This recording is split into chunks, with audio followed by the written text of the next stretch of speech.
Sign up for free Stratfor Intelligence. Simply enter your email address to receive 2 free reports each week.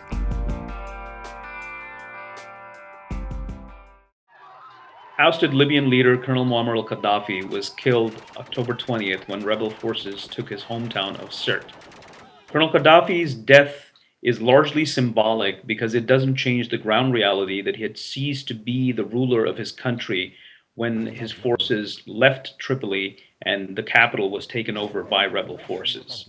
Therefore, the ground realities have not changed with Colonel Gadhafi's death because the NTC, the National Transitional Council, and its other rebel allies still need to demonstrate, and now more than ever before, that they can actually effectively run the country.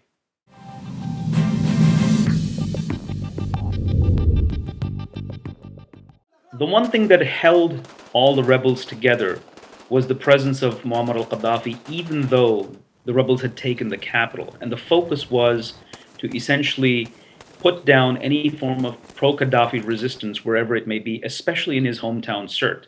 And now that has been accomplished, and therefore the next question is whether these rebel forces will continue to be able to hold their unity and not descend into a situation of chaos and civil war.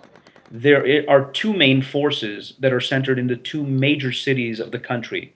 The National Transitional Council, which was effectively a Benghazi-based entity and then relocated to the capital once the capital fell to the rebels. But in the capital, there is another entity called the Tripoli Military Council that is also distinguishing itself from the NTC.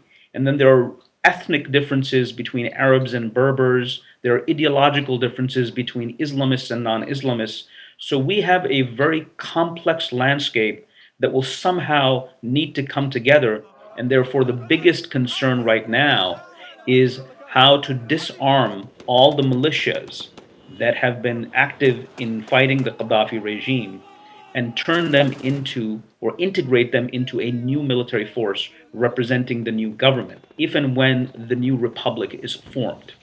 Gaddafi's death, therefore, moves the country into the next phase, and which is the most difficult stage of this entire conflict, especially now that the country is awash with hundreds and thousands of fighters armed to the teeth, and the goal of securing the country and forming a new state remains elusive.